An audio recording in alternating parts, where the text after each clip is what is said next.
தேனி பெட்டியை வச்சு பூனே வரைக்கும் வருவான்னு சத்தியமாக நினச்சி பார்க்கல. இப்போ இங்கே பார்ட்டி பண்ண போகிறேன் அப்படின்னும் எனக்கு சீரியஸாக வந்து நான் நினச்சி பார்க்கல. நான் ரொம்ப ரொம்ப ஹாப்பியாக இருக்கேன். இன்னைக்கு எம்என்சி கம்பெனி கூட பண்ண ப்ராஜெக்ட் வந்து ஃபைனலி கம்ப்ளீட் ஆயிடுச்சு. நைட்டு வந்து பார்ட்டி அண்ட் விடிய காலையில் ஃப்ளைட். நம்ம வந்து பேக் டு ஹோம். என்னோட பிளான்ட்டை வந்து விசிட் பண்ணுறேன் அப்படிங்கிற மாதிரி சொல்லியிருந்தாங்க. எனக்கு கொஞ்சம் நர்வஸாகவும் இருக்குது, ஹாப்பியாகவும் இருக்குது. They are planning to extend. அது இன்னும் எனக்கு வந்து ஹாப்பியாக இருக்குது. இன்னைக்கு டே வந்து செலிப்ரேட் பண்ணக்கூடிய டே. நான் இவ்வளோ வருஷமாக பீ கீப்பிங் பண்ணுறேன். மைல் ஸ்டோன்ஸ் போயிட்டே இருக்கு. ஸோ ஒரு சந்தோஷமான விஷயம் நடக்குது அண்ட் கொஞ்சம் ஜேர்னி வந்து போர் அடிக்குது.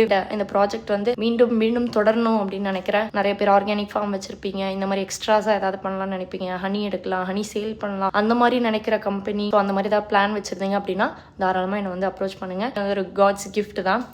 அந்த மொமெண்ட்டை வந்து என்ஜாய் பண்ணிக்கணும் அப்படிங்கிறது தான் என்னோட ஆசை. அவ்வளோதான். இந்த மாதிரி நம்ம லைஃப்ல வந்து மேபி நீங்க சந்தோஷப்படக்கூடிய சின்ன சின்ன விஷயங்கள் வந்து நடக்கலாம், பெரிய பெரிய விஷயங்கள் வந்து நடக்கலாம். அதுக்காக நம்ம வெயிட் பண்ணணும், அந்த மொமெண்ட்டை என்ஜாய் பண்ணணும். கஷ்டமா இருந்தா அந்த மொமெண்ட்டையும் வந்து நம்ம அனுபவிச்சு தான் ஆகணும், வேற வழி இல்லை.